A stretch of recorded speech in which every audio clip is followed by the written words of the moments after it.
Le gombo est un légume riche en fibres, vitamines comme la vitamine K et les folates, riche en minéraux comme le manganèse, le magnésium et en antioxydants, offrant de nombreux bienfaits.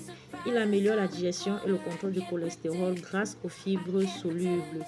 Favorise une grossesse saine grâce à l'acide folique, aide à réguler la glycémie et la tension artérielle et soutient la santé des yeux, de la peau et des cheveux. Hello mes bio, j'espère que vous allez bien. Quant à moi, ça va. Alors aujourd'hui, je vous présente comment je cuisine ma sauce gombo sans que ça ne déborde. Tout d'abord, j'ai bien lavé le gombo pour enlever toute trace de pesticides, d'insectes, de saleté. Et après ça, je râpe mon gombo sur un grattoir comme vous êtes en train de voir à l'image. Je suis en train de râper mon gombo, pardon. Alors mes bio, je sais que vous m'avez manqué, je vous ai aussi manqué. Voilà. Mais c'était vraiment pour des raisons indépendantes de ma volonté. Je suis de retour avec un autre concept, peut-être des vidéos un peu plus longues. Voilà. Et pendant que j'ai râpé mon gombo, parce que j'étais déjà à la fin, j'ai porté ma viande à ébullition. J'ai cuit ma viande, comme vous voyez là, correctement pendant environ 1 heure de temps. Voilà. Et après, j'ai lavé tout ce qui devait entrer dans ma sauce, dans mon ragoût de gombo.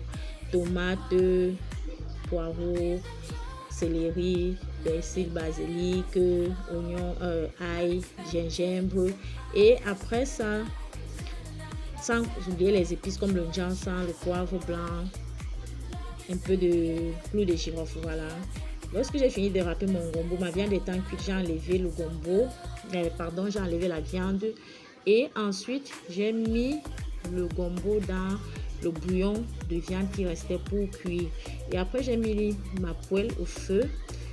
J'ai chauffé, j'ai mis l'huile, j'ai mis les oignons, j'ai mis les écrevisses.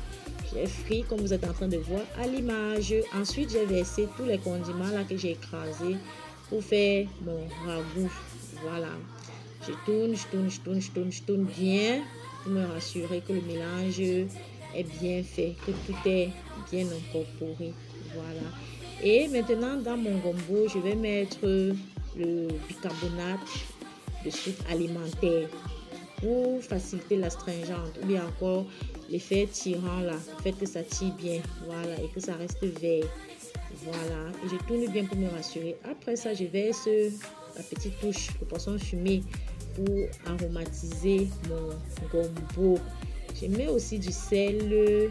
J'ai mis du sel déjà au préalable. Peut-être vous n'avez pas vu, désolé, vous n'avez pas vu cette étape.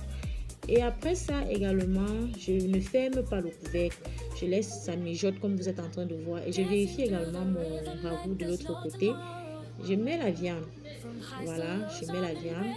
Je laisse cuire. Je mijote, je laisse mijoter. Quand je mets la viande, je tourne. C'était une sauce gombo vraiment riche.